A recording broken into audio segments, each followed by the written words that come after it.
भारतीय हवामान विभागानं मान्सूनचा जो दुसरा अंदाज व्यक्त केलाय तो मान्सूनचा अंदाज होता की सुपर अल्निनोचा, हे सांगणं कठीण आहे. कारण प्रशांत महासागरात ज्या काही घडामोडी घडतायत त्याचा थेट परिणाम मान्सूनवर होताना दिसतोय. नासानं उपग्रहाच्या माध्यमातून घेतलेल्या माहितीनुसार सध्या प्रशांत महासागराच्या पृष्ठभागाखाली 100 मीटर खोलीवर एक उष्ण पाण्याचा प्रचंड मोठा पट्टा तयार झालाय. यालाच केल्विन लाटा असंही म्हटलं जातं. या लाटा 5 ते 7.5 अंश सेल्सिअस पर्यंत गरम असल्याची माहिती नासानं दिली आहे. हा उष्ण पाण्याचा प्रवाह अतिशय वेगानं पूर्वेकडे म्हणजे दक्षिण अमेरिकेकडे सरकतोय. परिणामी तो सुपर अल निनोला ऊर्जा देतोय. तर दुसरीकडे याच सुपर अल निनोमुळे भारताकडे येणाऱ्या मोसमी वाऱ्यांना कमजोर करतोय. प्रशांत महासागराच्या पृष्ठभागाचं तापमान 2 अंश सेल्सिअसच्या पुढे गेलं की अल निनोची शक्यता वर्तवली जाते. ते 5 अंश सेल्सिअसच्या घरात गेलं की सुपर अल निनो म्हटलं जातं. अंदमानात वेळेआधी पोहोचलेला मान्सून श्रीलंकेत रेंगाळलाय. तिथून तो केरळमध्ये पोहोचायला उशीर करतोय. 3 ते 4 दिवस तो उशीर करेल असं हवामान विभागाचं म्हणणं आहे. याचाच अर्थ असा की पुढे केरळ, कर्नाटक आणि तिथून महाराष्ट्रात आणि मुंबईत यायलाही हा मान्सून लेट होत जाईल. सुपर अल्निनोमुळे पावसाचं प्रमाणही हवामान विभागाने घटवलंय. मान्सूनच्या दुसऱ्या अंदाजात जून ते सप्टेंबर या 4 महिन्यांच्या काळात फक्त 90% पाऊस पडणार आहे. गेल्या महिन्यात 13 एप्रिलला हवामान विभागानं 92% पाऊस पडेल असा अंदाज वर्तवला होता. आता त्यामध्ये 2% घट झाली आहे. ही घट प्रामुख्यानं सुपर अल्निनोमुळे असल्याचं सुद्धा हवामान विभागानं सांगितलंय. जून आणि जुलैमध्ये सामान्य पाऊस पडेल, पण ऑगस्ट सप्टेंबर मध्ये तो गायब होईल असं हवामान विभागाकडून आधी सांगण्यात आलं होतं. पण नव्या अंदाजानुसार जून महिन्यापासूनच पाऊस ओढ देईल आणि तो सप्टेंबर पर्यंत तसाच राहील.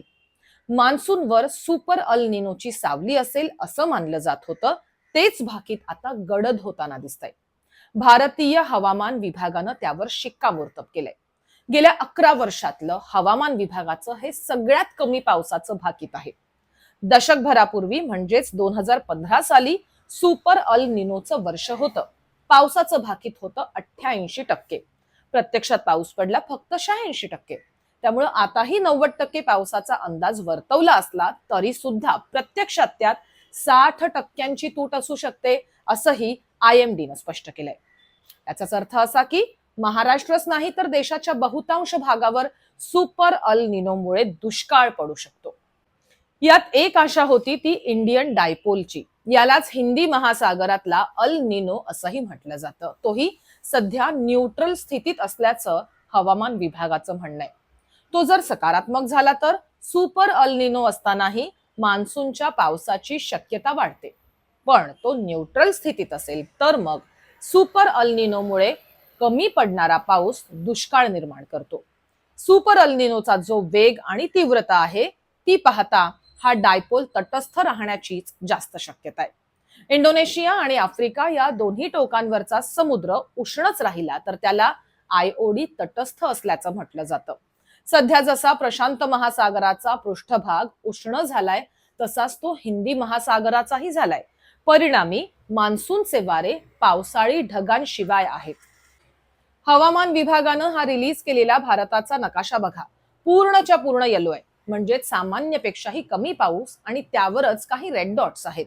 आपण महाराष्ट्रही याला अपवाद नाही आहोत. हे ते जिल्हे आहेत जिथं पावसाची शक्यताच नाही. त्यामध्ये धुळे आहे, जळगावचा काही भाग आहे, नाशिकचा काही आहे, संभाजीनगरचाही काही भाग दिसतोय, अहिल्यानगरचा बराचसा भाग दिसतोय. तिकडे विदर्भात अमरावती सुद्धा रेड झोन मध्ये दिसतोय. पुण्याच्याही काही भागात पावसाची शक्यता कमी आहे. आश्चर्य म्हणजे मराठवाड्याचा काही भाग हा हिरवा दिसतोय. म्हणजेच बीड, परभणी, जालना, लातूर या भागात साधारण पावसाचा अंदाज आहे. म्हणजे कमी पडेल पण पाऊस पडेल. तिकडे विदर्भातही भंडारा, नागपूरला काही प्रमाणात पाऊस पडू शकतो. आश्चर्य म्हणजे यात काही जांभळे डॉट्स दिसतायत. तो भाग आहे वाशिम, हिंगोली, परभणीचा बॉर्डर एरिया. यात इतर भागांच्या तुलनेत अधिक पावसाची शक्यता वर्तवली आहे. हवामान विभागाच्या या नकाशानुसार तेलंगणात सामान्यपेक्षा जास्त पाऊस आहे. बहुतांश भाग हा फिक्कट जांभळा याचाच अर्थ पाऊस आहे.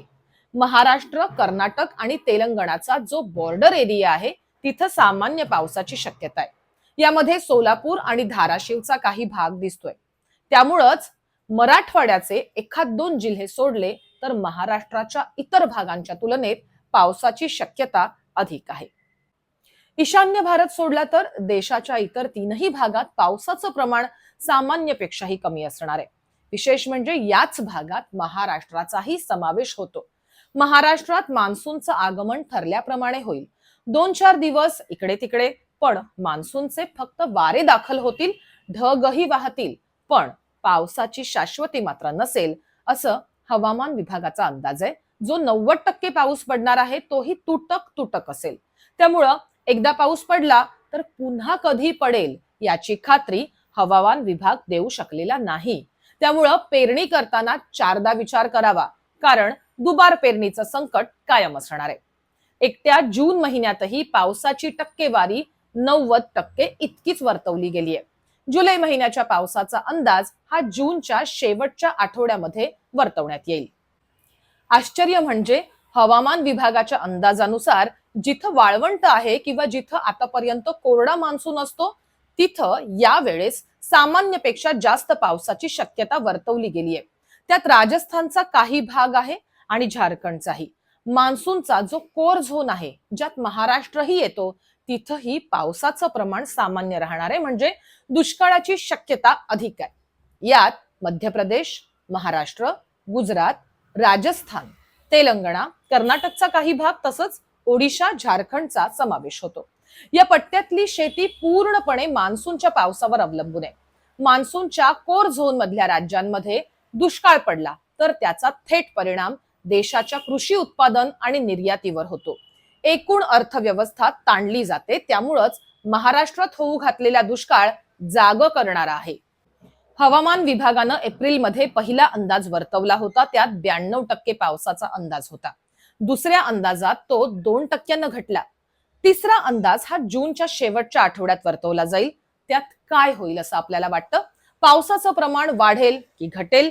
आपले पारंपरिक अंदाज कमेंट्स मध्ये नक्की कळवा. त्यानं मान्सूनला समजून घ्यायला अधिक मदत होईल.